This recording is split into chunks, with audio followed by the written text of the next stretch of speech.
Well, we're going to learn an awful lot about NAFTA and GATT and what's happening in Chiapas and the international power structure. In the two-part series, we're going to have a discussion with Mike Conroy. Mike Conroy is an economics professor at the University of Texas at Austin, has been for many years. He's associate chairman of the economics department. And also, he's the director of the Latin American Economic Studies program. Mike's going to tell you a lot about NAFTA that you hadn't heard about before. He is an expert in the area of Latin America, particularly Central America, has traveled in these areas that we're talking about, and he has been on a lot of talk shows, radio programs, and has written articles about NAFTA and the problems with it. So we're real fortunate to have you back with us again. Thank you, Frank. The Chiapas uprising is one of the things that's making a lot of headlines right now. Now, you've been down through that area. First of all, what is the area like geographically? Well, Chiapas is, interestingly enough, a geographical continuation to the north, extension to the north of the mountains of Central America. People who visualize southern and southeastern Mexico, as they would see Yucatan as flat with ancient indigenous pyramids poking out of it, in fact would find if they went through Oaxaca and into Chiapas that this is very broken, very mountainous, heavily wooded, high pine forests mixed with intermountain valleys, with many areas that have only primitive roads going through them. And so if one were to speculate on where within Mexico an indigenous uprising might take place, that's tactically the most interesting place for it to occur. Now, what is the connection here? That's right next to Guatemala. You suppose there are things going back and forth? There's been an uprising of the Indians, the indigenous population, for many years in Guatemala. Well, I think, Frank, that the Mexican government would love us to believe that this is nothing but a little outbreak on the Mexican side of the indigenous struggles that have occurred in Guatemala. As you know, and as your viewers will know, Guatemala has had the longest sustained indigenous revolt of any of the Central American countries, going all the way back to 1953 and 1954. And many of the guerrilla forces working in Guatemala have moved some of their camps and bases of operations into the very rugged area on the Mexican side, and there have been hundreds of thousands of Guatemalan refugees on the Mexican side. But I don't think any of the evidence that we have of the origins and growth of the Zapatista National Liberation Front suggests that it has any ties other than maybe some tactical ties to the guerrilla forces in Guatemala. Now, this uprising, this revolution or revolt, whatever term you want to use, seemed to be very highly organized and widespread. So this must have been something that just wasn't very spontaneous. Well, I think in some levels it was very well organized. The anthropologists and others who have worked down there over the last 10 to 15 years have been filling the electronic mail with accounts of their encounters with these people going back 5 to 10 years.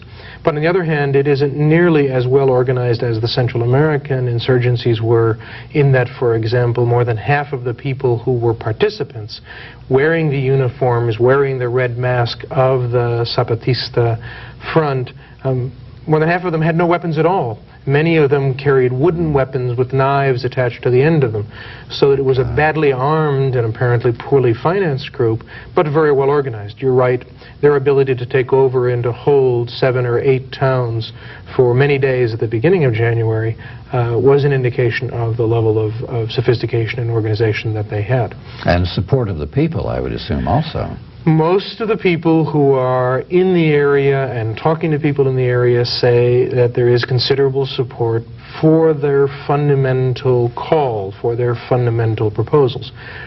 There has been, as usually happens in the mainstream media, much more emphasis on the 1 or 2 incidents where villagers rounded up some of the Zapatistas who had few or poor arms and held them in the plazas and beat them up while waiting for the army to get there.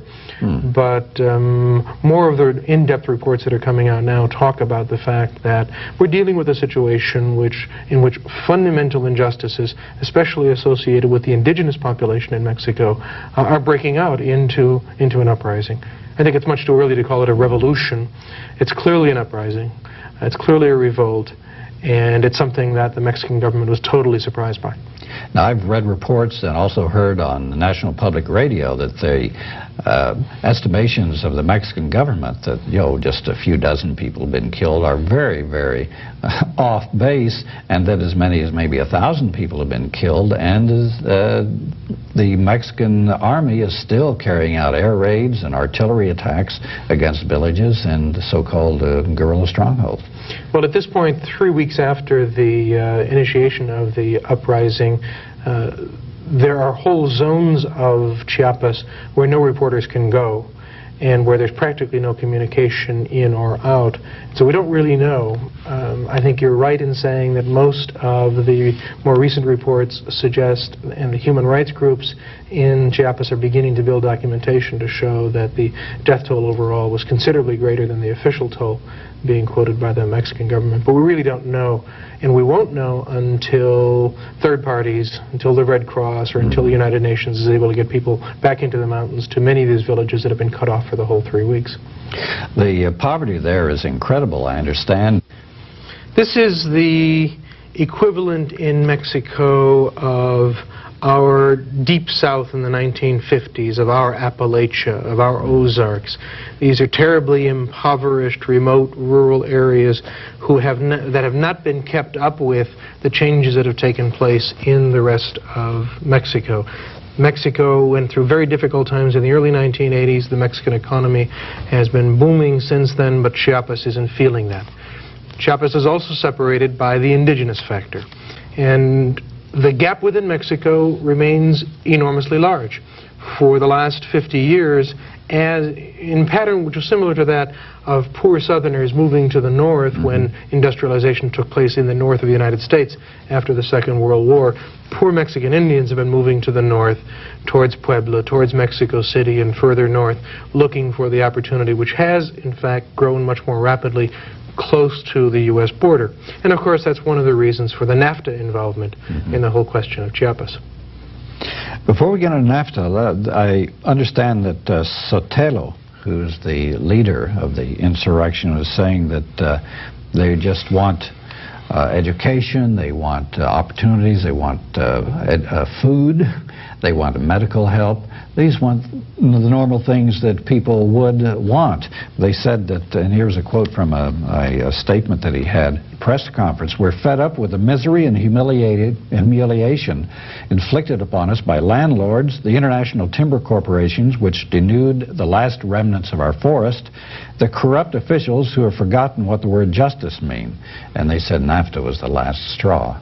Well, I think that it's more important to emphasize the most fundamental sources of their inequality and their poverty, which is the question that's referenced there in terms of their relationship to the landowners and the landlords.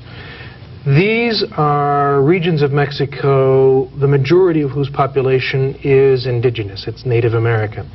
And just as the non-Native American population in the United States forced Indians in this country off of their land, pushed them further and further back into the mountains, further out into the plains, these people have suffered the same sort of difficulties at the hands of the largely Ladino or mestizo dominant population within Mexico. So this is a portion of Mexico where the indigenous dimension has also had a tremendous link to economic and political power and most fundamental rights. This is the part of Mexico where people who come in and stake a claim to land because the families who have been living there for 300 years never got official titles to the land are forcing them off of the land. And so their relationship with the local power structure, the local economic structure, the local political structure is one of subordination because they're both poor and inarticulate because many of them don't speak Spanish, many of them speak only the indigenous languages, and they have been so isolated in the mountains that there is no basis for them to obtain justice within the Mexican system. Well, this method you talk about of taking the land away from people is something that's been happening all over the world for decades. Indeed. But it's interesting for a person like me who has worked so much in Central America over the last 15 years to see how similar the problems of the Tzotzil Indians in southern Mexico are to the Mayan Indians of Guatemala.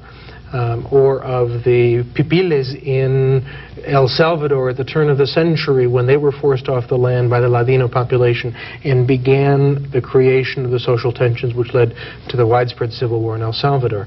This is a portion of Mexico which is far more like Central America in terms of social and economic and ethnic characteristics than Mexicans want to have to face.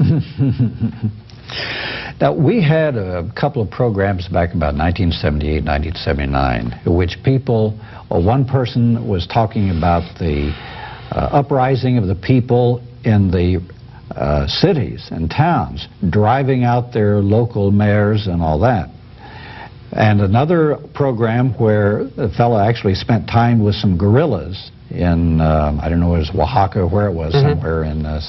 And they actually had arms, and they would carry out operations against landlords and take some of the, and there are other areas of Mexico where they've had uprisings like that too. How widespread is this type of thing? Well, it's at different levels. This is the portion of Mexico where the left political parties had greater strength during the 1988 elections and led them to take over certain municipalities. When the ruling party forced them out of those municipalities, there were battles, there were many people killed in 1988 and 1989. Comitán is a town in that area that is now back in the news because it's one of the places that is serving as a base for the Mexican army to go out and look for the insurgents, for the guerrillas in the mountains. So it isn't the first time that the attention of the world has been called to this kind of problem within Mexico. I think it's the brilliance of the stroke that they would start on January 1st, on the first day of NAFTA, at a moment which is particularly embarrassing to the Mexican government, that has made it a much more important international and national event than it would have been a month earlier or than it might have been 6 months later. I noticed the U.S. government officials and also the Mexican government officials said, oh, no, this doesn't have anything to do with NAFTA. And yet, like you say, they started the first day and they admitted it in their interviews that, yes, NAFTA is going to kill us. What effect will NAFTA have on these people? Well, this is a good example that we'll probably be coming back to as we talk more about NAFTA in this discussion. But if you look at what's been happening in Mexico for the last 5 or 6 years, since Mexico has taken this turn towards a neoliberal, conservative, free market development policy, it has drawn a tremendous amount of foreign investment back into Mexico. It has led to the movement of many, many factories from the United States into Mexico. It has generated many jobs for low wage and low productivity workers, as well as low wage, high productivity workers in Mexico. But almost all of this impact has taken place north of a line that would be drawn through about Puebla. Puebla is a couple hundred kilometers south of Mexico City. So from Puebla on north is where all of these new factories have tended to be located. And the population to the south of that have felt very little benefit from this new growth process. And what they see is that the gap is growing even wider between them and the rest of Mexico. And the political resentment about that is something which feeds into the fundamental question of justice that motivates these people with respect to their indigenous rights, their economic rights, their basic human rights. And I understand that NAFTA can have a devastating effect on the small corn farmers. That's the key that they're most concerned about. We've known from the very beginning that one of the most devastating potential impacts of NAFTA was going to be its impact on the price of corn. For decades, Mexico has, in a sense, subsidized the smallest farmers in the rural areas by keeping the price of corn inside of Mexico somewhere between 40% and at times up to 70% higher than the international price of corn. Because Mexican corn prices were so high, our big corn farmers in this country have been chomping at the bit to dump their extra corn, all that corn we've been storing because of government programs in silos here, onto the Mexican market. And that will be great in terms of aiding our big commercial farmers. It's going to be devastating for that large proportion of corn farmers in Mexico who are subsistence level farmers who can just barely make it on the rural land with corn, some of which can be sold at these subsidized prices into the Mexican markets. And one of the big surprises out of the negotiation of the NAFTA treaty was that the Mexicans did not demand more leeway for slowing the rate at which corn prices were going to fall. In fact, they're going to fall very rapidly, and there's very little protection for the Mexican corn producers against that. And the majority of that impact is going to be on those portions of Mexico where the largest number of subsistence farmers are, and that's largely south of Mexico City. And that'll drive them off the land, and they'll... Drive them off the land, drive them into the cities, drive them north, drive them towards jobs in the north, drive them beyond the jobs which may or may not be there in the north, towards the U.S. border. And there's another big problem. They've announced that the communal lands on the big ejidos will be sold instead of letting the people work them now. This is a double blow for the poor farmers throughout Mexico. One of the most important changes instituted by the Salinas government in Mexico has been a radical transformation of what's called Article 27 of the Constitution. Article 27 was the portion of the Constitution that created the communal farm system and protected that farm system from outside market pressures, giving the land to the people who had been farming it for hundreds of years, but saying you cannot sell this land. You have to use it for you and your families and other members of your community as a basis for growing, and prohibiting the sale of that land. The transformation of Article 27 has now permitted the sale of that land, and what we're finding is that large quantities of that land are being sold to commercial farmers, and hundreds of thousands of peasant farmers are moving off of the land because for the first time they can gain a little bit of income from selling their land, even at dirt cheap prices, to finance their move into the city where they have hope of some better living. Oh, it's a terrible situation. It's going to be... Well, I remember a statement, I forget if it was the Minister of Interior or one of the bureaucrats in the Mexican government saying that, okay, if you don't pass NAFTA, if so that we can export more easily to the United States, we'll just export our people. Well, we may have ended up with both things occurring. Yeah. We certainly ended up with NAFTA in effect and can expect to see a dramatic increase in exports of Mexico to the United States. But even some of the studies that were done immediately before the passage of NAFTA by people who were supportive of NAFTA, like Tom Espenshade at the Urban Institute in Washington, illustrated that the most likely impact of NAFTA is to accelerate the process by which Mexicans will move across the border into the United States. And the reason for that is very straightforward and relatively very simple. The impact on agriculture of moving people out of the countryside who can no longer produce at even a minimum subsistence level because of declining prices for agricultural commodities, and other transformations. One of the transformations that people have talked about in Mexico is parallel to what we have to expect in this country. Large numbers of small factories employing large numbers of people are going to go under as they now compete with the transnational giants that are moving their production from the United States into Mexico, using much more capital-intensive processes, using much less labor. And where's that labor going to go? Well, maybe into the service sector economy. Also very likely that it'll look at the possibility of improving its lot in life by moving north. Along this line, in the Spotlight, there was an article about this, and it indicated the chapter and page and a line where it was talking about this situation, and it was saying that there are provisions in NAFTA that within 2 years there will not be any citizenship requirements laid upon people who will immigrate. Now, I haven't read the rest of it, looked it up. Does this mean that, this doesn't mean like in Europe there's going to be a common citizenship, does it? No, as a matter of fact, one of the proposals early eliminated was the notion that we would have free movement of labor across the border. What the clause essentially says is that for professionals, for the better educated, for the already somewhat better off, who want to move from the United States into Mexico or Canada, or from Canada and U.S.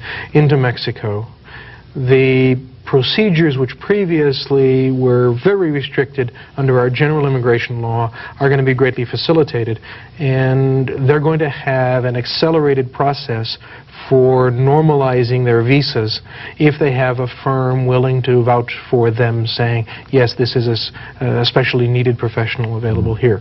It only applies to the professional class, to educated people, and what many people fear is that this will create a substantial new brain drain out of Mexico, because we do have a significant demand in this country for the Mexican engineers and software scientists and computer scientists and technicians who are willing to work at significantly lower wages than the people who are being produced in our universities.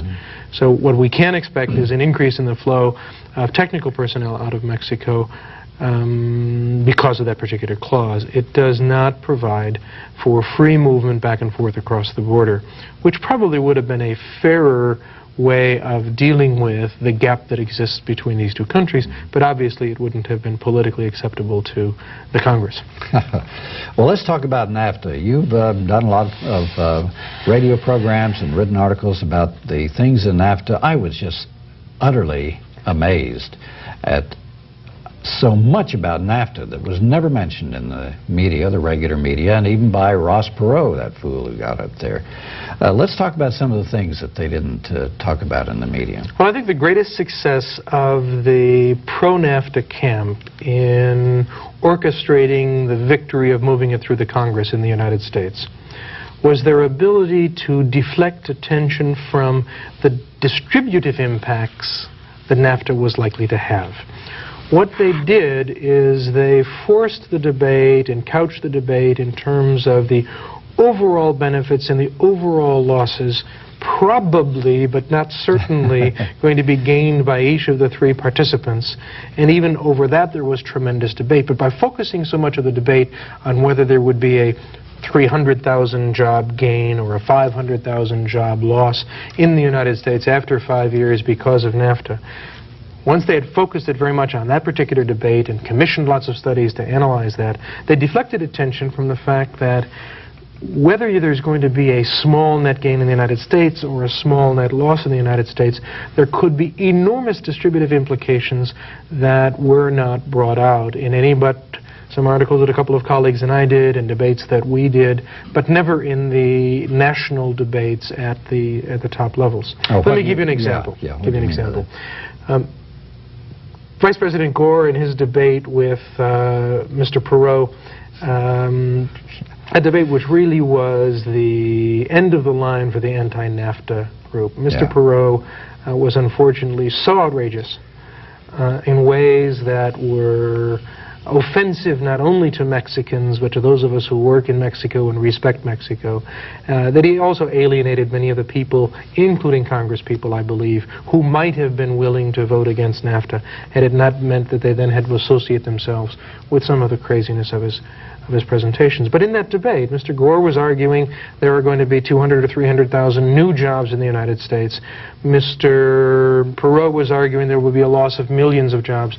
Well, that number, a net gain of, say, 300,000, is a number that hides far more than it really reveals, because you could have, as I fully expect is going to occur, the loss of 1 million to 1.5 million jobs in the poorer portions of the United States, the South, the Southwest, the Southeast, where so many of our workers are low-wage, low-skill, low-education workers with whom Mexicans compete very, very effectively. And if there is a gain in jobs, it's not going to be in those areas. So if you have a million loss in the South and Southeast and the gain of 1,200,000 in the North and Northwest, that's a net gain of 200,000. But the impact upon the Southeast and Southwest is so totally understated by saying there will be a net gain of 200,000 jobs that we're focusing on the wrong dimension. It was easy for the administration later to point out that the economy gains about 11 million jobs and loses about 10 million jobs overall every year. And that tends to be relatively evenly distributed. We're talking about firms that close, factories that close down, factories that move. And if a factory moves out of Texas and goes to the north, that's a loss of jobs in Texas and a gain of jobs in the north. But we have about a $10 million churning, 10 million person churning in our labor force every year. So an addition of 200,000 is minuscule by comparison. But what it doesn't point out is that we're going to have certain industries, the textile industry, the apparel industry, the auto parts industry, the food processing industry are going to be moving much more rapidly to Mexico than they were from 1988 to 1992, 1993 already. We saw a massive movement of those industries into Mexico, and now they have many reasons for accelerating that process, affecting specific regions of the country. Chicken processing. It's a nasty business. It happens to be one of the businesses on the basis of which Mr. Clinton built up the economy of Arkansas, but that part of the Arkansas economy is now severely threatened by the ability of those same patriotic U.S. chicken packers to move to Mexico and ship the chickens back across the border, now with no tariff. Chicken packing is an industry that requires very close scrutiny by state and local government for occupational safety and environmental reasons, to the extent that people in places like North Carolina and South Carolina and Arkansas have been increasing the scrutiny of occupational safety and environmental conditions. They're heading south.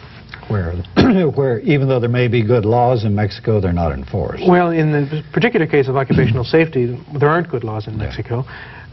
There aren't good right-to-work laws or worker protection laws. The unionization is more often than not a sweetheart union that's associated with the ruling party. And the environmental laws, the definition and the argument about environmental law is a much more complicated one than was dealt with in the debate here in the country. But even there are economic advantages of fulfilling to the expectation of Mexican law the environmental conditions down there, which give them an advantage even over poor rural areas of Arkansas, poor rural areas of North Carolina. So those industries are the ones that are going to be devastated. And it isn't a situation where you take a 45-year-old, semi-literate, white woman sewing in a factory in rural North Carolina that you're going to say, fine, now that we have a new job opening up in the computer industry in the Northwest, we're going to move you to it, right? Yeah. Even if we had programs to do it, which we don't, even if we had programs to do it, this person isn't going to be qualified for the jobs that are going to be created. And they wouldn't want to leave the place where they live. They probably wouldn't want to. But what they're going to have to do then is to pay the cost and the consequences of this international agreement, which undermines their lifetime of building expectations about being able to live out their lives close to their families in the communities where they grew up. But nobody talked about those distributional impacts other than a few of us. And there was another subject which you mentioned, and that is they talk about free trade, and yet what, 1,000 pages of protectionism in the agreement? Right.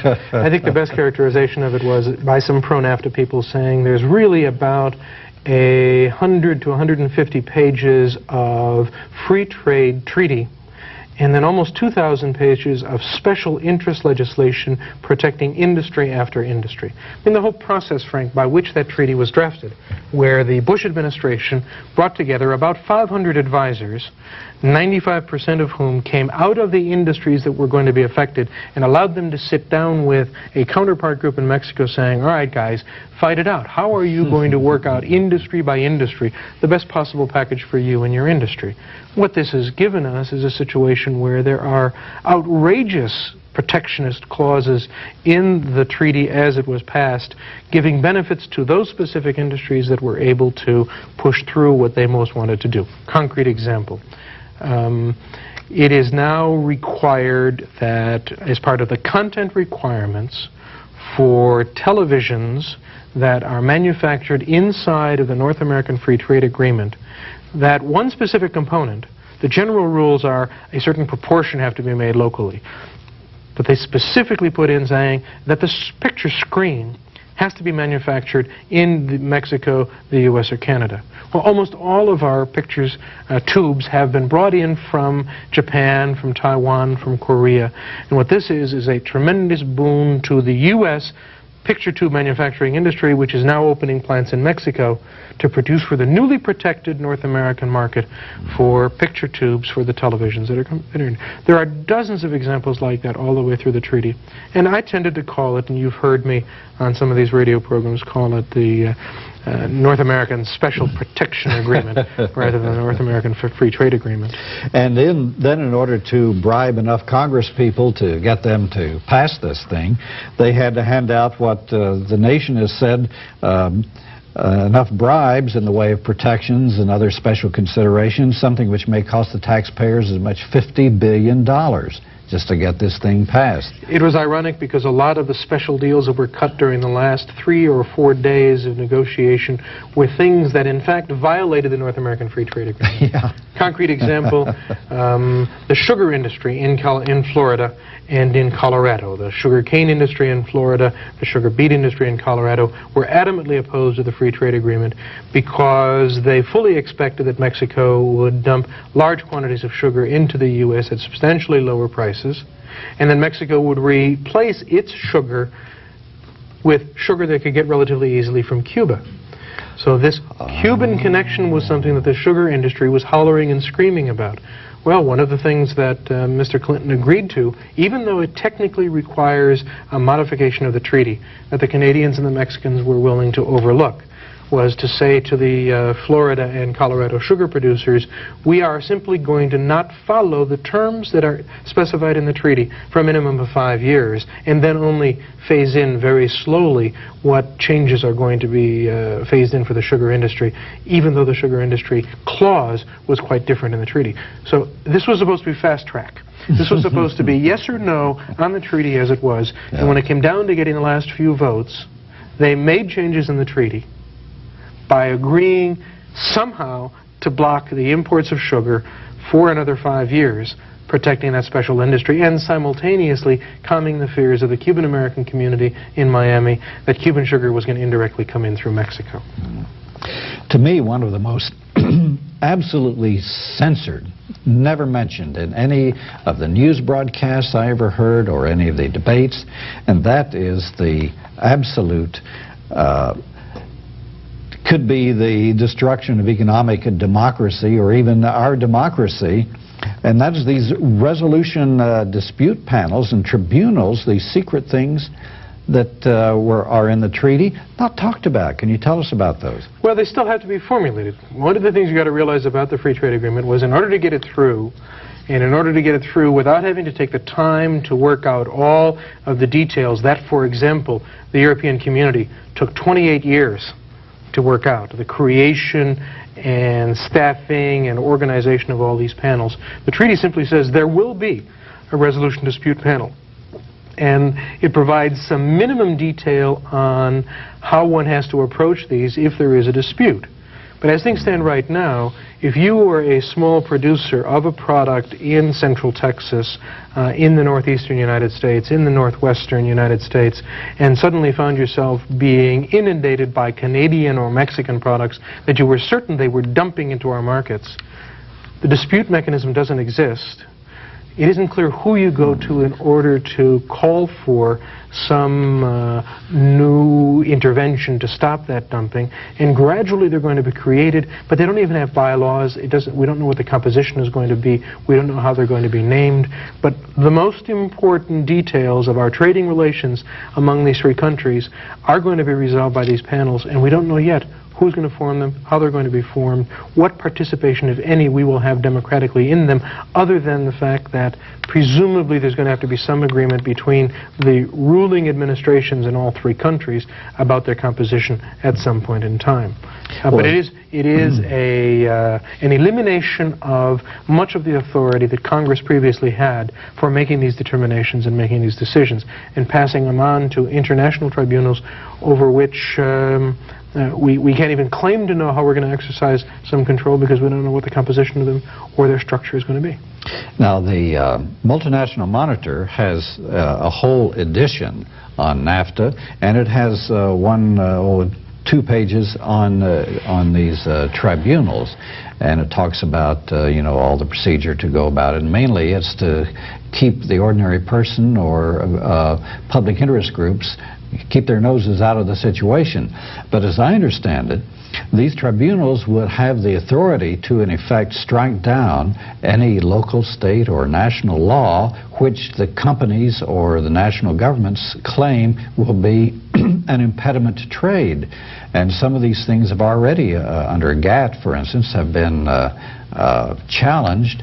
And for instance, they forced cigarettes on Thailand. Thailand was wanting to, was concerned about the health of their people, and so they said, okay, we're not going to import cigarettes. But the tribunal, the GATT people said, you gotta, that's an impediment to trade, a barrier to trade, and so now Thailand has to take cigarettes. And so they could conceivably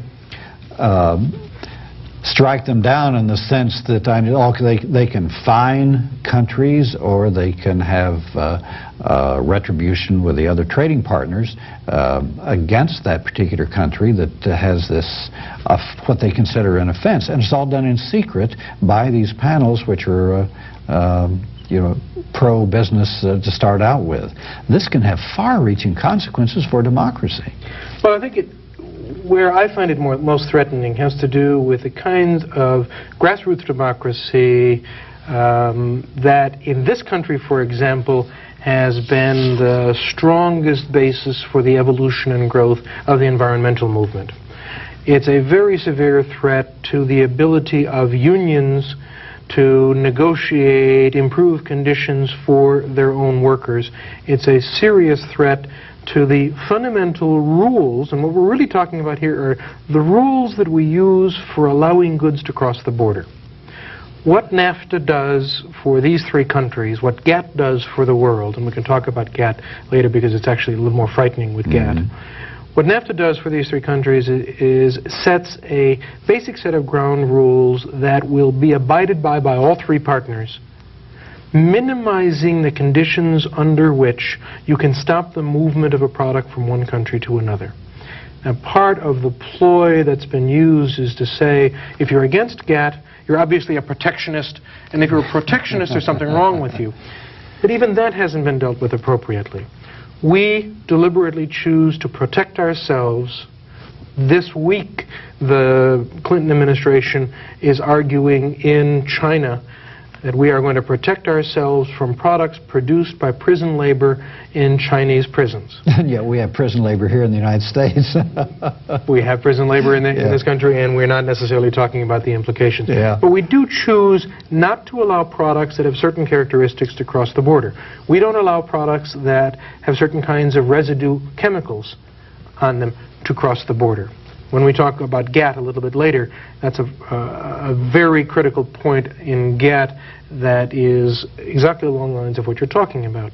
We will not be able to legislate regulations in the state of Texas or in the United States, or if we wanted in the city of Austin, different from the rules that are set up by this international tribunal in order to restrict the flow of Mexican or Canadian products into Texas or into Austin.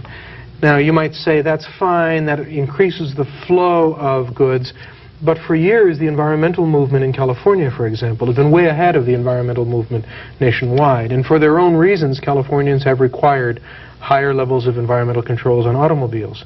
That's not going to be allowed any longer. Yeah. Communities in other states have required higher levels of inspection of products crossing from one state to another. That's not going to be allowed either, because if a product goes from Mexico into Arizona and is stopped at the border of California as it's crossing from Arizona, that will be interpreted as a restraint on trade from Mexico. So we are going to find ourselves with this homogenizing of regulations, not necessarily at the level that we as a nation or we as a state or we as a city or we as a county might choose to use for ourselves. We're going to be bound by these internationally homogeneous groups. If it's difficult enough for us now to get Congress to pass a new environmental control law, imagine how difficult it's going to be for us to have to convince the Congress, and then convince the Congress to go to the International Tribunal, and then to get people in Canada and Mexico also to organize to go to the International Tribunal to make one major or one minor change in environmental regulations. That's the way in which our grassroots ability to affect what's happening around us is seriously undercut. There's another thing that hadn't been talked about in the media, or just mentioned perhaps, so in passing, and that's the Regional Development Bank, which, as I understand, is supposed to help get this thing started and to build infrastructure and to help clean up the mess the maquiladoras have left. Can you tell us about that?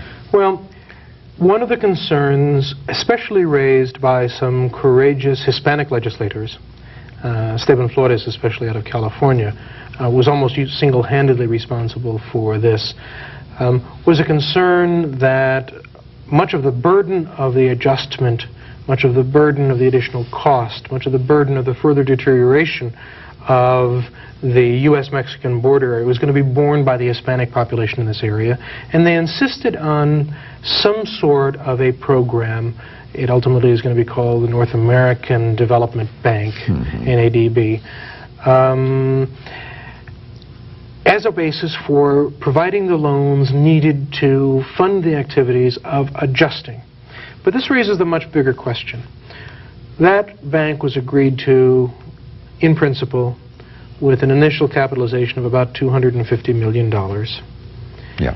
That is a drop in the bucket in terms of the overall adjustment costs that these three nations are going to face. And let me give you a counterexample.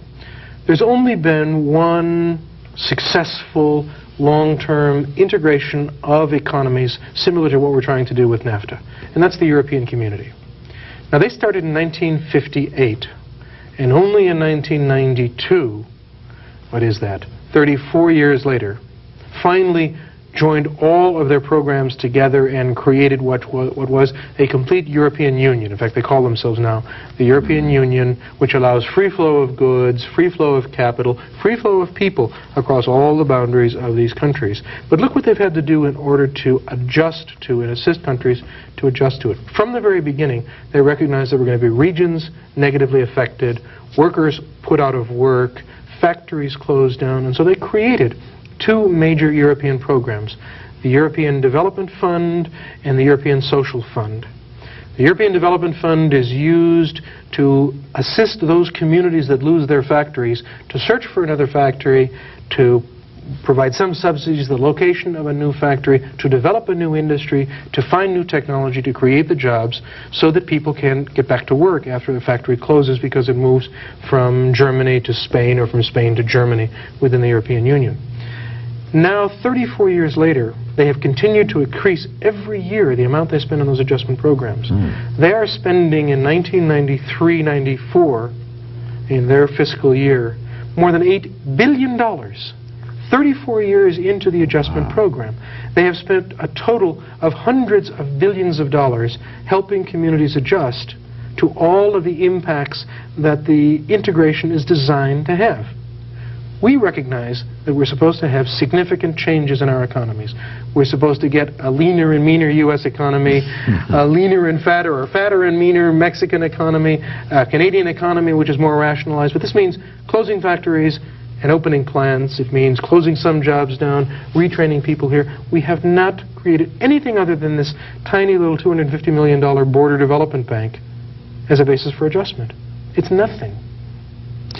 As an economist now, what's the difference with the economic union, a European Union, with joining of people like France and Germany with economies like Italy and Spain, but the United States and Canada joining what's in fact a third world country, or at least maybe half a third world country, almost a little bit more than that. Mexico, that's an enormous gap. Right. There's never been a successful economic integration between countries with as large a gap as exists between the United States and Mexico. The way the administration countered that suggestion was for the early trade negotiator Carla Hills as well as President Salinas when he visited here in Austin 2 years ago, saying, yes, but in the European Union, the gap between West Germany and Portugal was about the same as the gap between Mexico and the United States. It was a very good suggestion. It was a good try, but it was wrong. First of all, because it wasn't just Portugal joining with West Germany. In 1986, which is the last major expansion of the European Union, European Economic Community, it was Spain and Portugal joining 11 other nations. And when you compare the standard of living in Spain and Portugal to the average standard of living in 11 other nations, they had already about 60% of the standard of living of the rest. And so the gap was between one region that was 60% of the whole and others at various levels. The Mexican economy, compared to the US and Canadian economies, has a standard of living on the most favorable terms of analysis, and we did the analysis here at Texas. And in the most favorable terms, about 23 to 24% of the level of development of the United States and Canada. We've never had a successful integration of economies like that. So we should expect really serious changes, larger changes than they were expecting in the European Economic Community. Therefore, we should expect to need greater adjustment funds. And these are some of the arguments that Mr. Perot should have been using on a more reasonable basis in his debate with Vice President Gore, but he got distracted. What about some of the perhaps less significant things, but still things that could happen, like the safety and licensing requirements of trucks and drivers coming across? And there was a big article here in the Austin Statesman, American Statesman, about the drug lords buying up trucking lines and warehouses on the Mexican border, because all the goodies, they can now come in much more easily because of NAFTA. If we aren't able to deal with our drug problem other than by building some sort of an anti-drug barrier at that border, NAFTA is going to lessen our ability to control it. If the only way we can keep drugs out is to stop them from crossing the border with these radar balloons and with aircraft chasing aircraft and with all the high-tech stuff along the ground, NAFTA is going to make it much easier to get drugs across. Not because necessarily the drug lords are buying trucking lines, but because the flow of traffic is going to double and triple. And because in order to get that traffic across the bridges and the roads that we have right now, everyone is saying we have to make the customs more efficient, we have to inspect fewer of the trucks, we have to have better paperwork, we have to trust more of the stuff coming across, have trucks closed up as they leave the factory and not reopened until they get to a factory up here in the north. All of that is going to increase the ability of diligent drug traffickers to move large quantities of drugs across the border much more easily than they have in the past. Alternatively, we could increase the amount of surveillance and put whole divisions of the military down along the border, as certain political candidates are now proposing. Stop every truck for a half an hour to 2 hours, unload it, inspect it for drugs, load it up and move it across again. But the howls and screams that you'll get from the business people because of the slowing down of the crossing of the border will make that impossible. It is going to be easier to cross the border, and that means it's going to be easier for drugs to cross the border. But that's also simply a reflection of the fact that the solution to our drug problem is not stopping the movement of drugs across the border. It's reducing the demand and changing the focus in this country, changing the social conditions which lead people to turn to drugs. Another category of concern and contention are licensing of professionals. Now, can the Mexicans who want to come up here, for instance, and be doctors or dentists or lawyers, can they go to one of these tribunals and say, hey, the requirements for getting a license to practice in the United States are too onerous, it's a restraint of trade, and so our requirements will have to be lessened to meet those? There is going to be some harmonization of that. But I'm actually less concerned about that than I am about many other characteristics of it. In fact, the quality of the training of Mexican professionals is very, very high. I don't think we need to worry about the quality of the physicians that come out of the Mexican schools of medicine. Principal reason that people will go to Mexico to study medicine rather than stay in the United States is the American Medical Association restricts the supply of doctors in order to keep doctors' wages high by lessening the number of people or limiting the number of people who can get into medical schools. And there are lots of very, very good people who then turn to Mexico and other countries for their training. More importantly, The quality of the training makes these people very, very competitive with workers in the United States.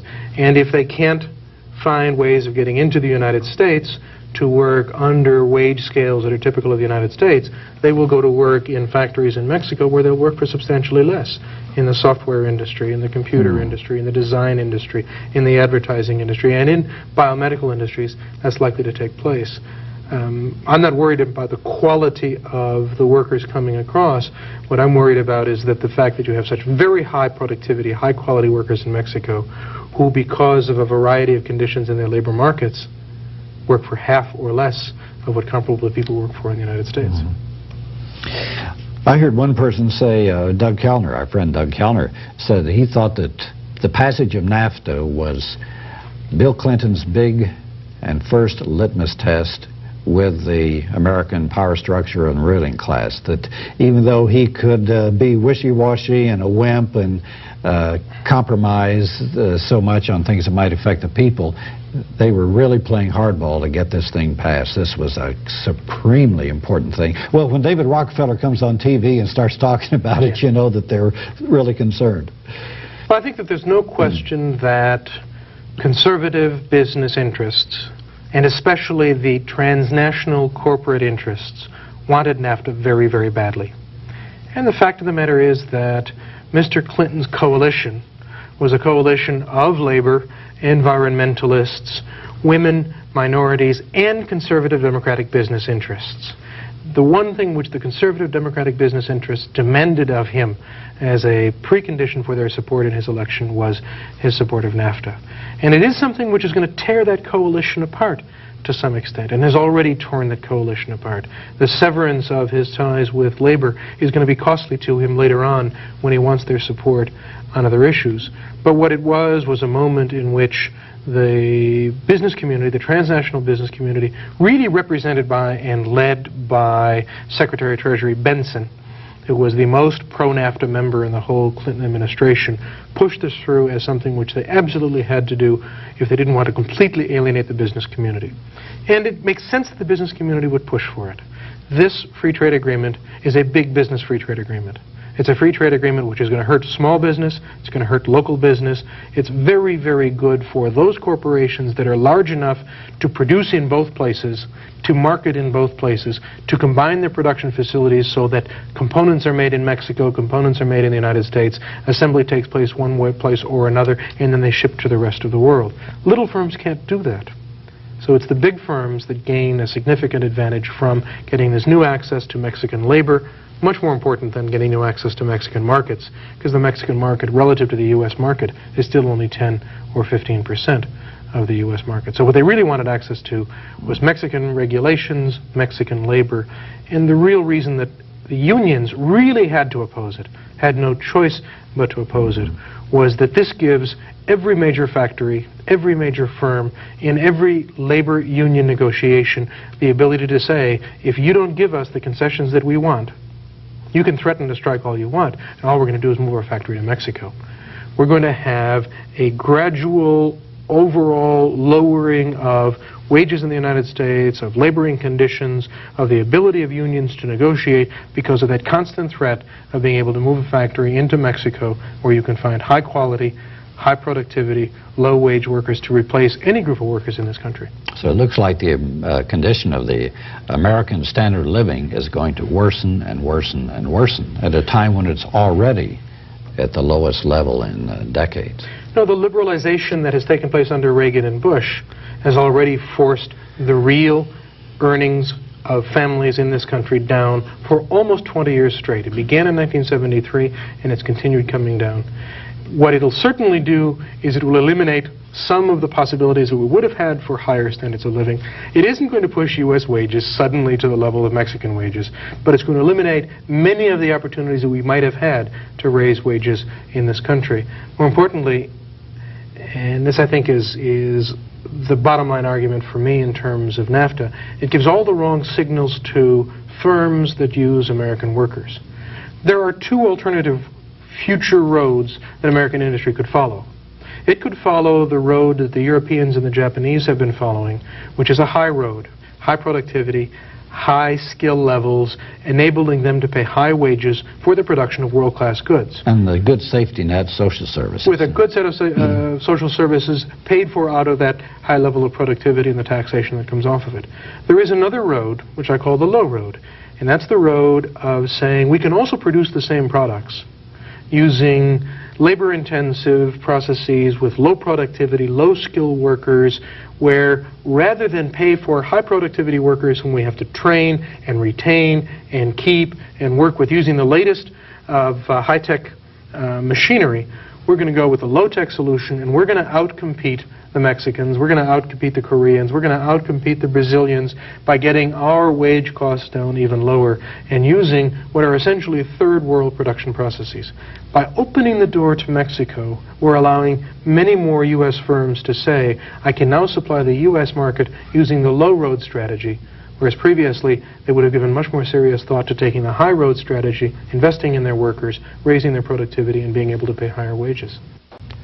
In our last Alternative Views program, we dwelt at length with NAFTA, and particularly covering all the aspects of it that were not covered by the regular media.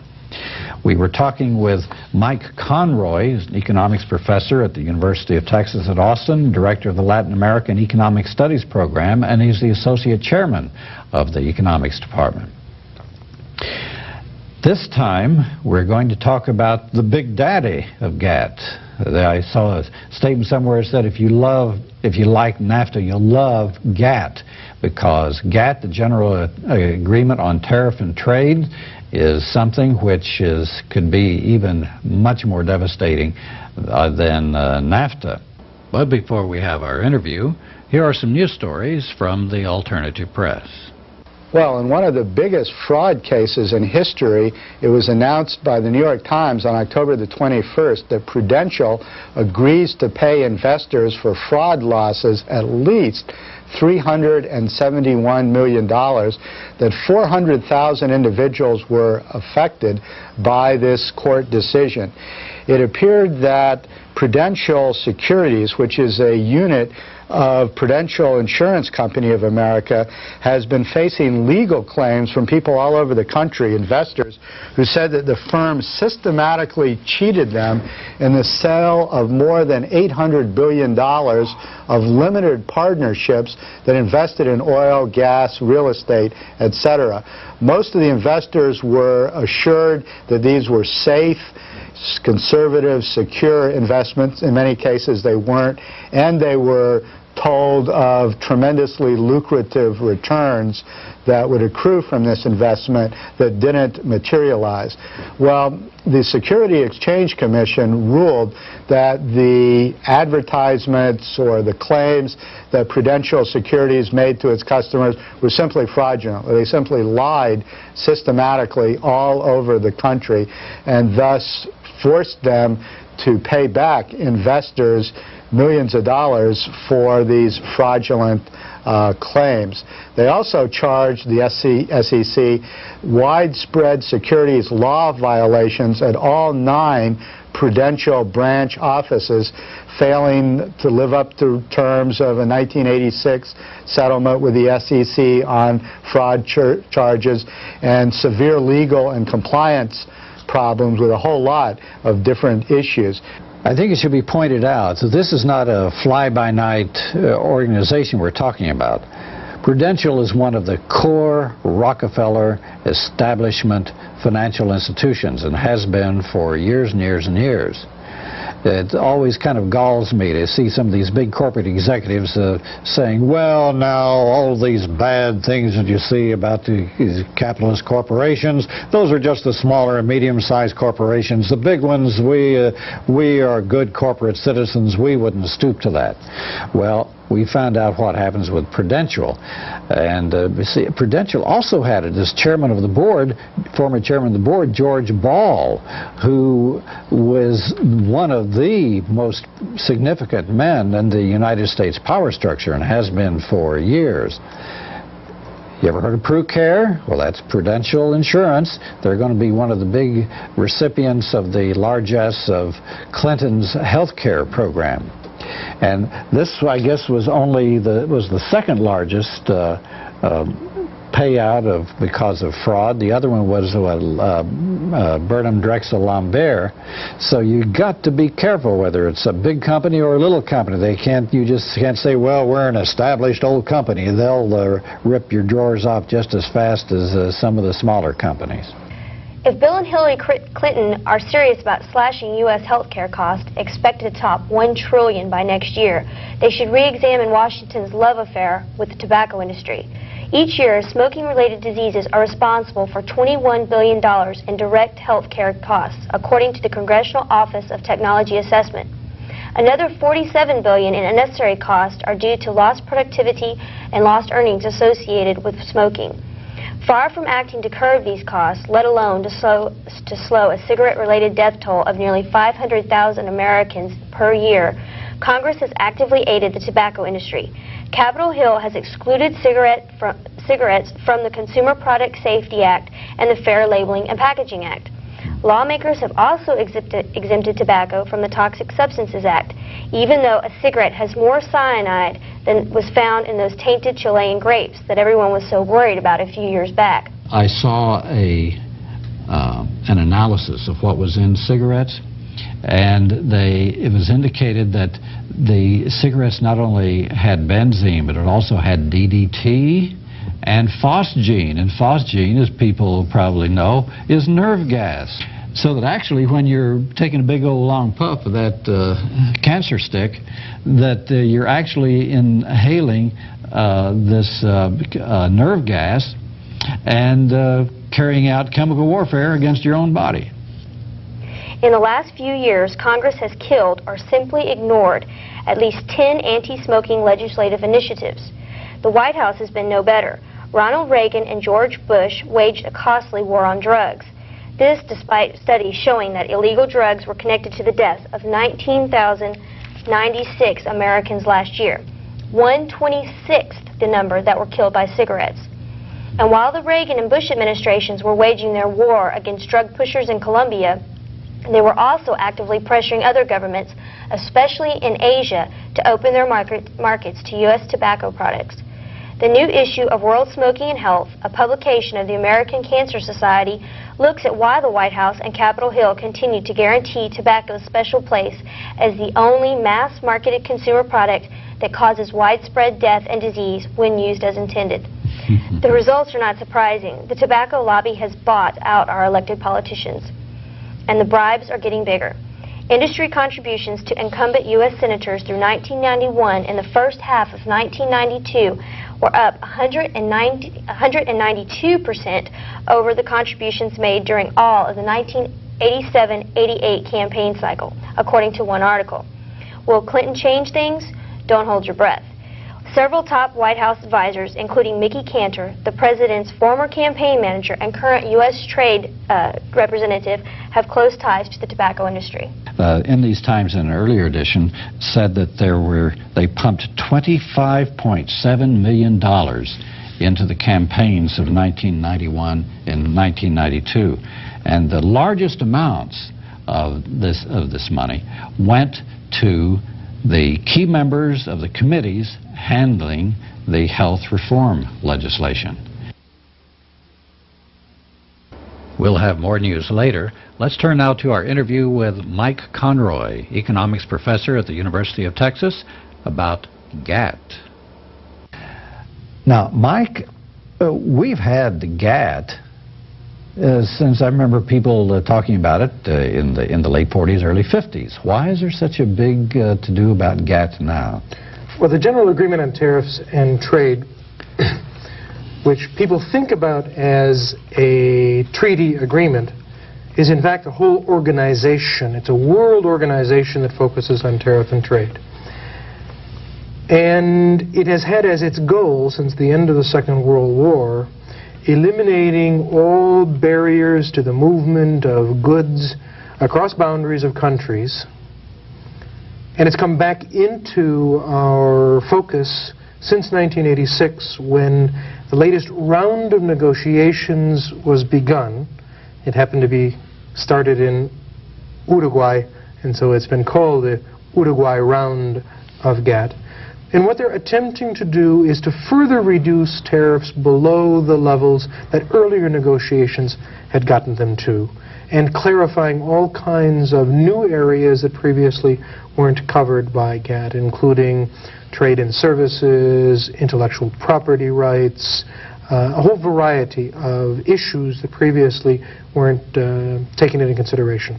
The new GATT agreement, which emerged from negotiations in Geneva, where it's headquartered, on December 15th, is not what people had hoped it would be in the end, because it isn't a complete agreement. It is still riddled with compromises and concessions and special interests.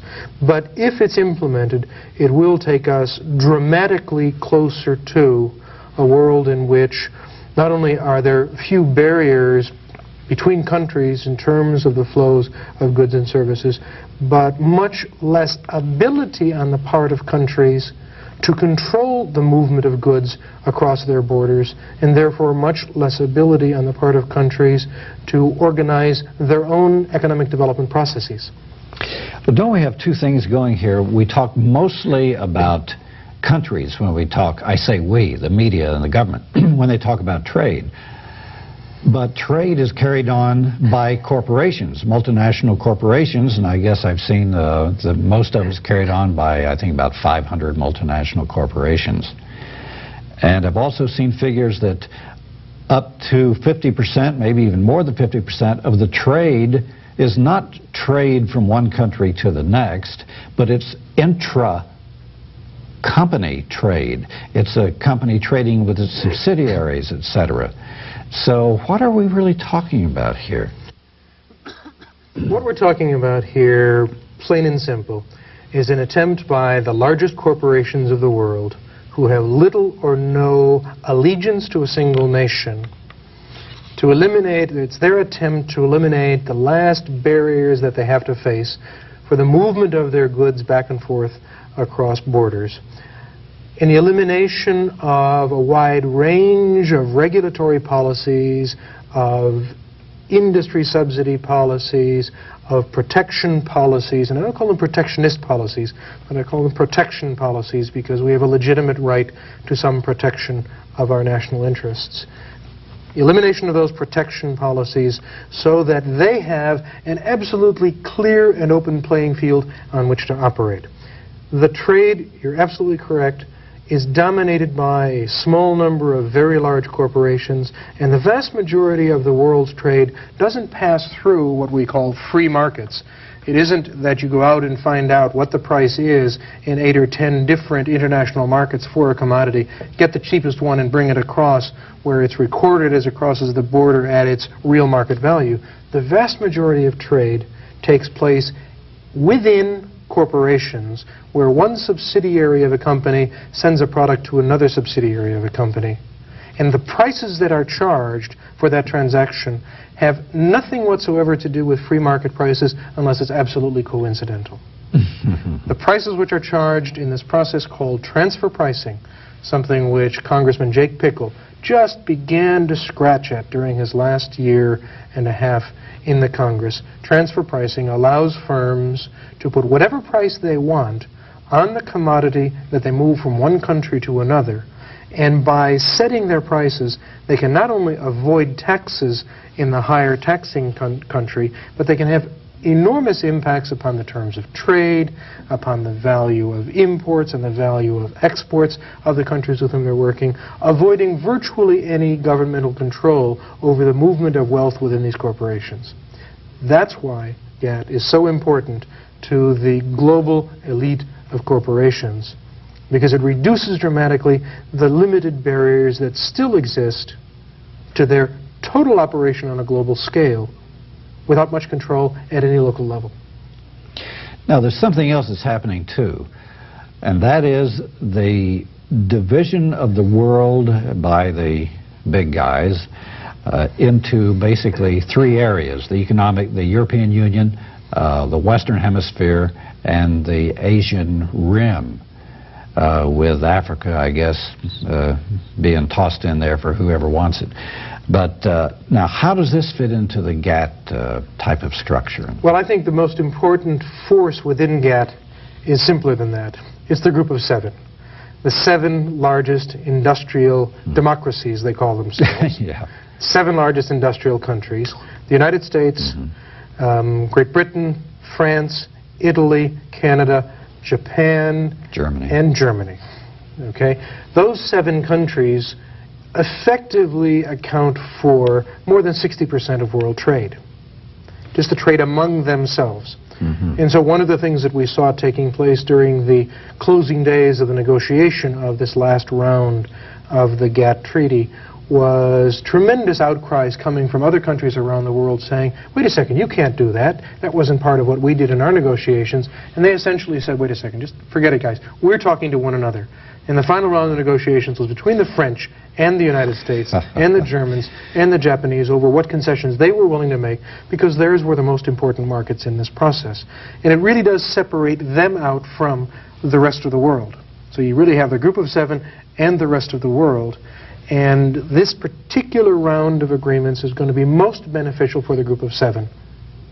But the vast majority of the other nations around the world are going to have to go along with it, otherwise they get excluded and get isolated, because they have to have access to the markets of the group of 7, and unless they abide by the GATT treaties, they're not going to get that access.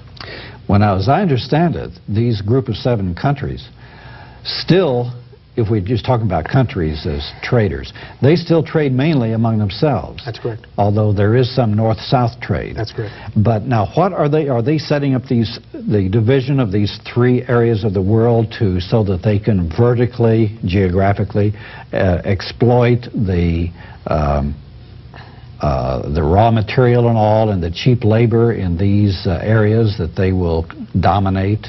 Well, I tend to think that what we have are different stages in the movement towards a single goal that they have set out. The single goal that they've set out is to have no barriers whatsoever inhibiting their ability to go into Irian Java and take the minerals out of Irian Java utilizing very low wage and ship them to anywhere in the group of 7, or to go into newly independent, newly democratized South Africa and to exploit that particular market, selling their products as well as bringing the minerals and other resources out. They want access to those markets, but those aren't the really dominant markets. It's the trade among these countries, you're correct in saying. But as steps towards GATT, and to some extent as goads to the creation of GATT, and as fallbacks in case GATT didn't go through, you had the creation of the European Community, now the creation of the North American Free Trade Agreement and its possible extension to other countries in the Western Hemisphere, and the creation of a Pacific Rim trading group where Japan is negotiating special trading relationships with Thailand, Korea, Hong Kong, Taiwan, in its sphere of dominance. But it's really a much more complicated world than one which would be broken into those three groups. If there hadn't been agreement reached on GATT, the Europeans were perfectly comfortable emphasizing over the course of the next 10 to 15 years the further integration of the European community and its protection from the rest of the world. Had it not gone through, NAFTA would have become the basis for the expansion of U.S. markets and U.S. access to Latin America, and Japan would have further established special trading relationships. But all of these individual trading relationships now will be superseded by GATT, because GATT's rules are even more general. GATT's rules are even more profound.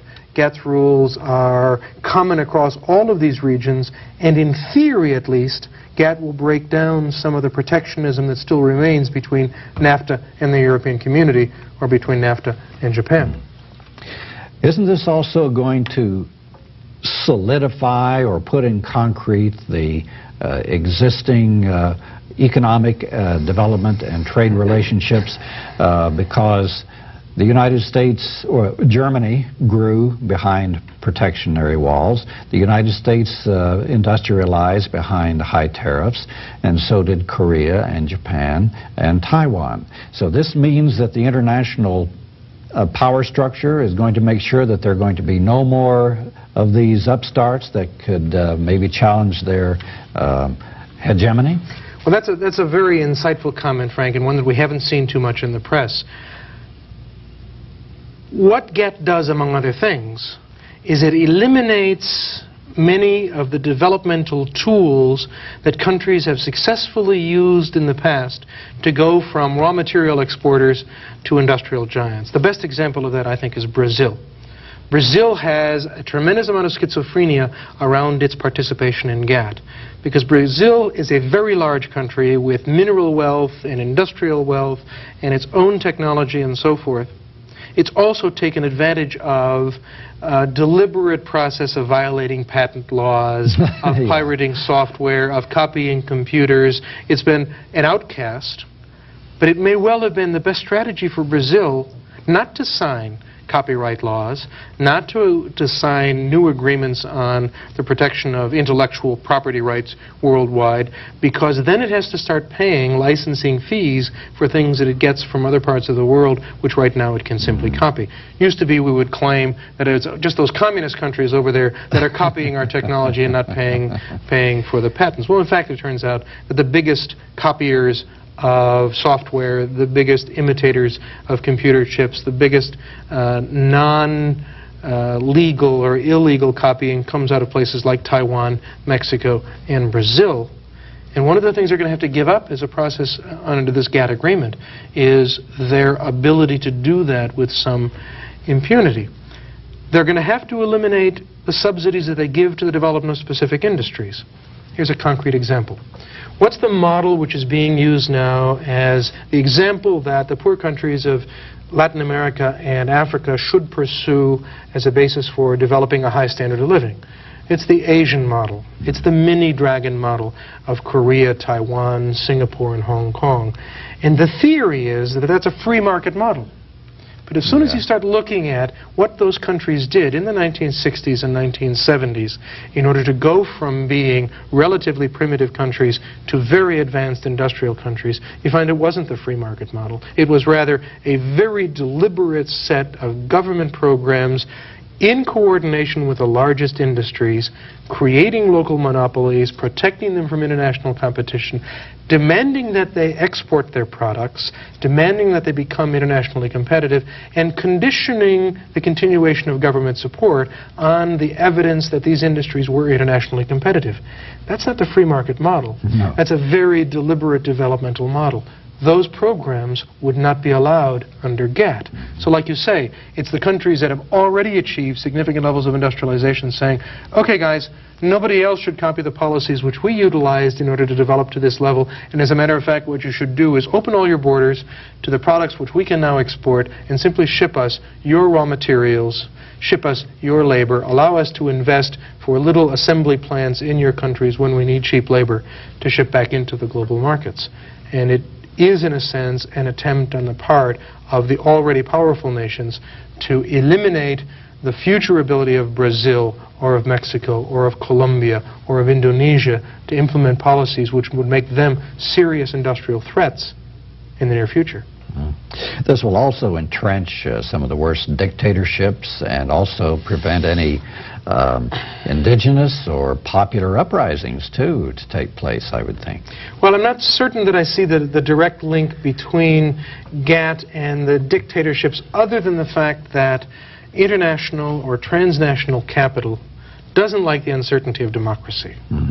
It's very hard to impose austerity on a country under democratic conditions.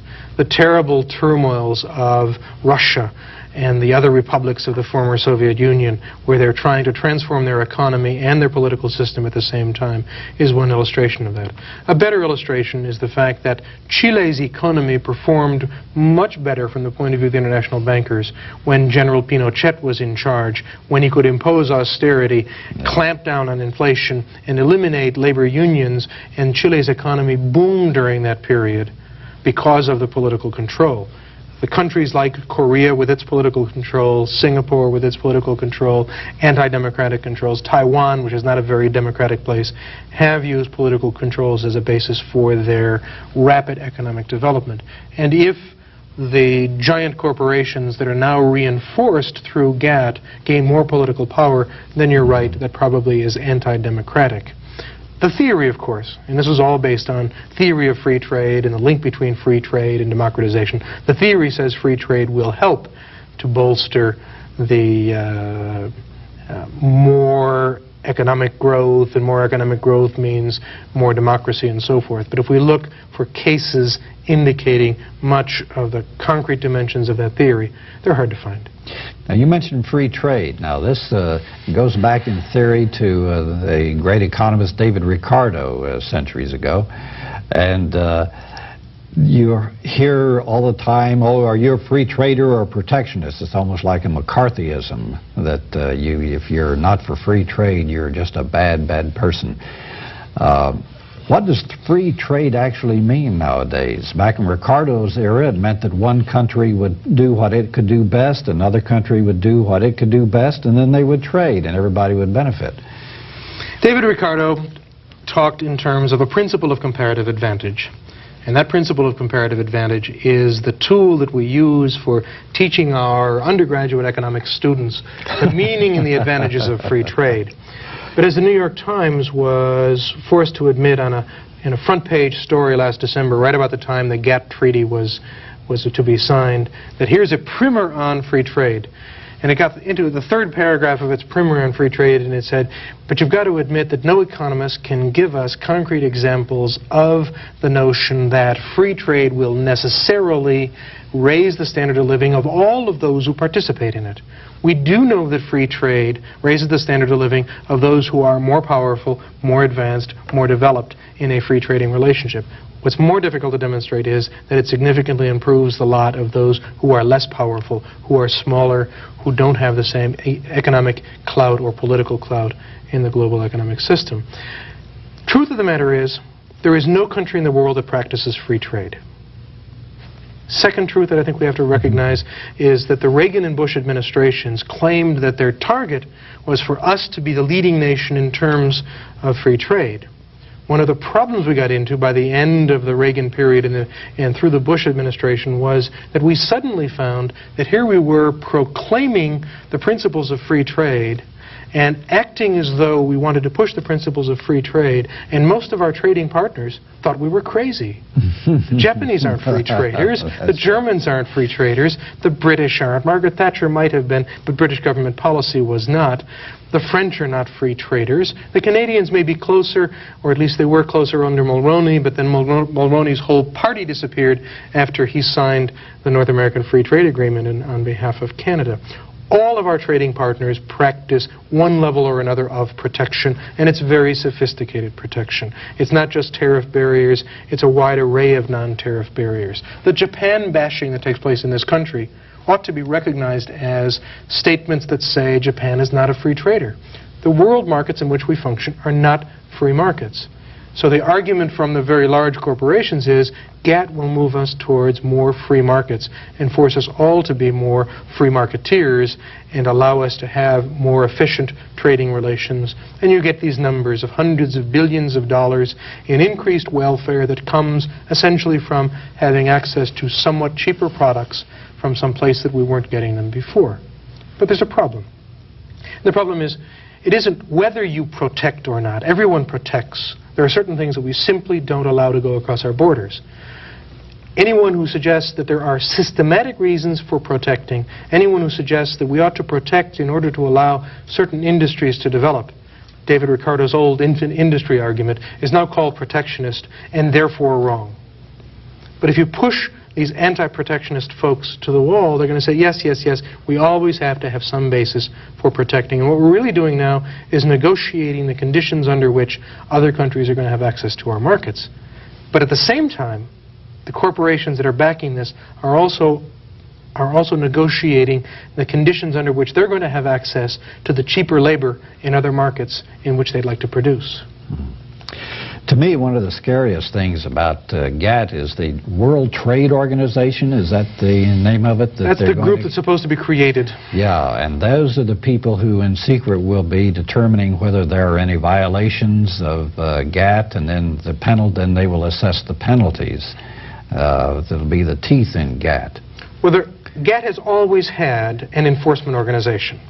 And under that enforcement organization, one country after another has gone forward and said that particular policy in that particular country represents illegal subsidies. Therefore, we are allowed to pose a punitive tariff on the goods coming from that country. The U.S. has done it more frequently under the Clinton administration than it did under Reagan and Bush in order to protect industries that seem to be attacked by government subsidies elsewhere or by other violations of the earlier varieties of the GATT agreement. And one very vivid example of the problems this can create for us comes in terms of the institutions that GATT has for protecting people against pesticide and chemical residues on food that goes back and forth across the borders of one country or another. GATT will not allow you to impose a control on the movement of food products into your country that is other than the common standard worldwide control that's allowed. Jim Hightower here in Texas has been one of the most outspoken opponents of that because, as he points out, in places like banana products coming across from Central America, from Africa, from Asia into the United States, the code, which is the common code in terms of the amount of DDT which will be allowed on bananas, allows 50 times more DDT than we presently allow coming into the United States. The U.S. will have to change its laws to allow that global standard of DDT on bananas at the startup of GATT, and will then have to lobby with an organization that is called, and if it sounds arcane, it really is, it's called a Codex Alimentarius. Oh, yes, yeah. The Codex Alimentarius, from the Latin for food-related code, is based in Rome, and they set the global standards. So if you and I, as individuals who want to organize a grassroots movement to change the levels of pesticides which are allowed on products coming into this country, now have to go to Congress in order to get that changed. We also, under GATT, would have to go one step further. If we can convince the U.S. Congress to direct the U.S. government, then we have to go over and convince this whole body of representatives from around the world under the Codex Alimentarius, including all of the representatives of the banana-producing countries who are going to say, well, wait a second, if we don't use DDT, it's going to be more expensive, we can't make that transformation that rapidly, and they will oppose any increase.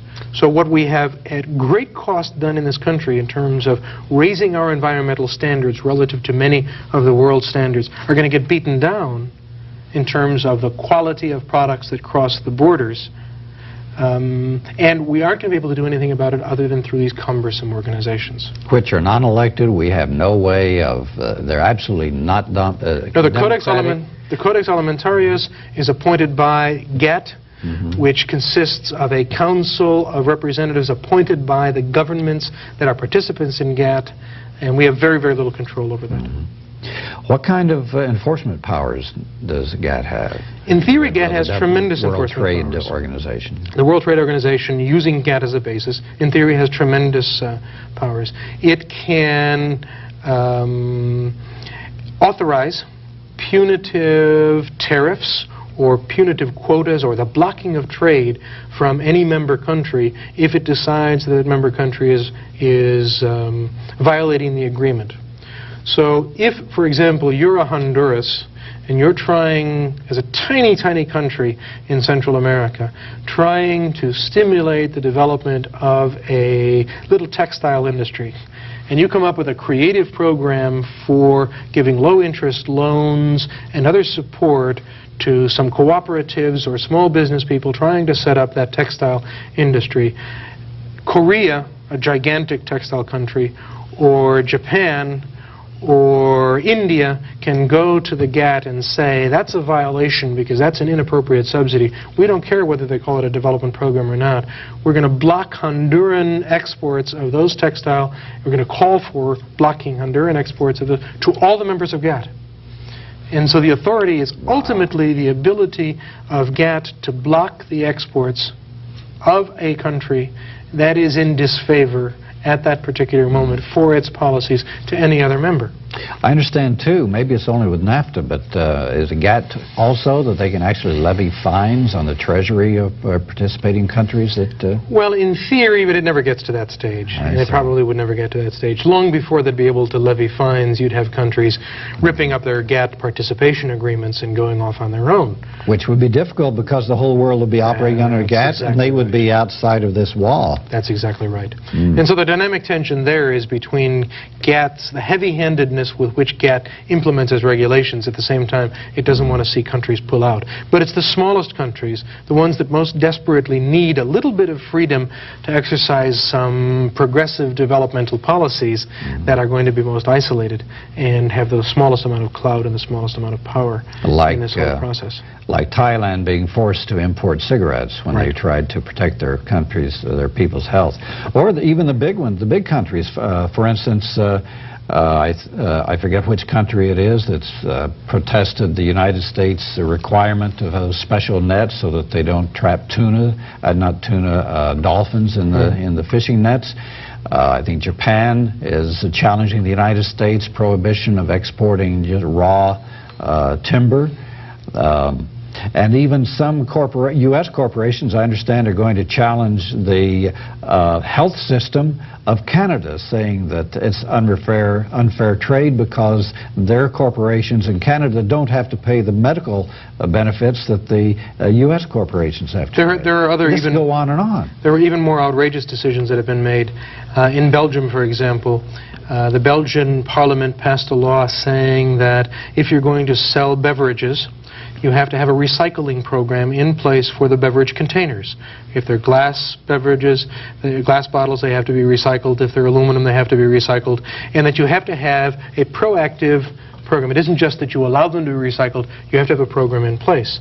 The other countries that were shipping beer and soda to Belgium sued in the International Court of Justice at The Hague under the terms of the GATT against Belgium, saying that was an unfair restraint on trade for importing beverages from outside, and they were upheld.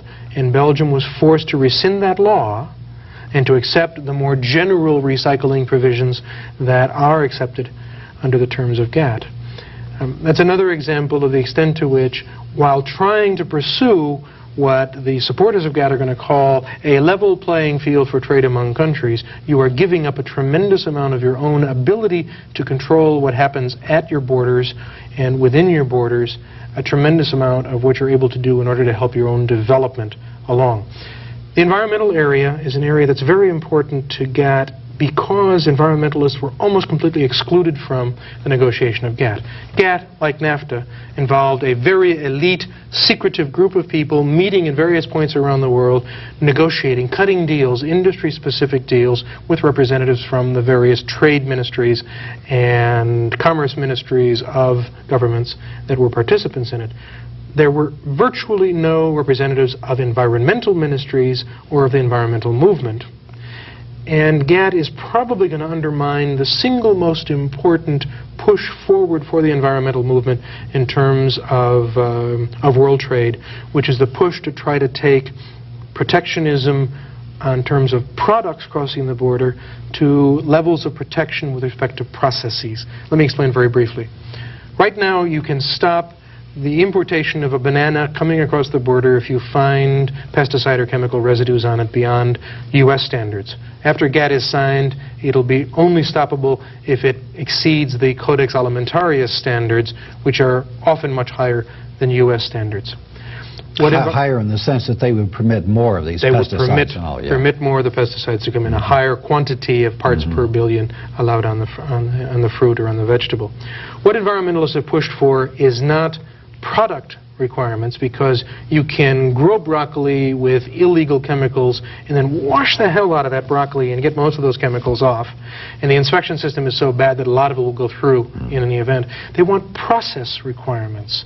If the environmental community worldwide wants us to change trade laws so that if you use an illegal environmentally damaging process in Mexico, in Thailand, in Colorado, outside of Moscow, wherever it might be, if you use a process which is found to be environmentally damaging, that product you should be able to ban because it is hurting the global environment in the process of making something cheaper as it goes across the border. It would mean global inspection of environmental processes at the plant level, which in fact is a very important goal of the environmental movement.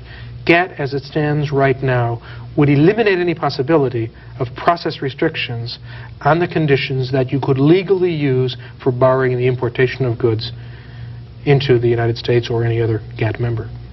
You know, Mike, what I see in all of this is well, I started to say subtle. I guess maybe it's not quite so subtle. At least it isn't quite so abrupt, but it's really an international revolution of people from the international power structure, which is basically economic in nature, taking the ability of people to have any democratic control, whether state, local, or national level, and taking it all and putting in international bodies. We have had the International Monetary Fund and the World Bank, but now all of these things like NAFTA and then with GATT, all of these decisions will supersede anything at the democratic level in any country. And then you also see efforts by these same people to beef up the United Nations, give the United Nations taxing authority, give the United Nations its own army. Of course, the UN is a very undemocratic organization too. So it looks like slowly all of these democratic gains, not just in political but environmental and health and everything that we've fought for centuries, it's all being taken away from us. And people don't even realize it. And I think what's even more dangerous, I think you're fundamentally right, what's even more dangerous is we think we have greater democratic control over our local communities, over our state and local governments, and we struggle for better democratic control over our national governments, but they're becoming increasingly irrelevant to the real economic decisions that shape the quality of our life. It's these global institutions that most will determine much that has to do with the quality of our life. If GATT goes through, corporations will have better opportunities than ever to move their production to that place where they can produce at the very lowest wages with the very smallest amount of environmental regulation, and they will be guaranteed under the terms of GATT access to the markets in all the rest of the world. It is something which threatens much of what we have been able to pull together as a social contract in this nation with respect to environmental controls, minimum wages, protection of workers, keeping children out of factories, the conditions under which people are able to work in dangerous occupations. All of this is being undermined not by a choice that we're making, but by our national acceptance of a set of international standards that are dramatically lower than our own, and against which we will not be able to protect ourselves any longer, because as soon as we try to say, gee, we don't like the environmental conditions in that Thai factory where they're producing those goods which are being shipped into the United States, with very, very limited exceptions, prison labor, child labor, and a couple of other very minor exceptions, slave labor, we're not going to be able to block them. We're not going to be able to bar them. And we're going to be left with this illusion that now we have access to cheaper goods, but we will have access to cheaper goods, and the people who are producing them are going to be suffering the consequences of our having allowed this global system to be created over which we have less control than we ever have, and against which we have far less recourse than we have right now with respect to most of the processes that affect our lives.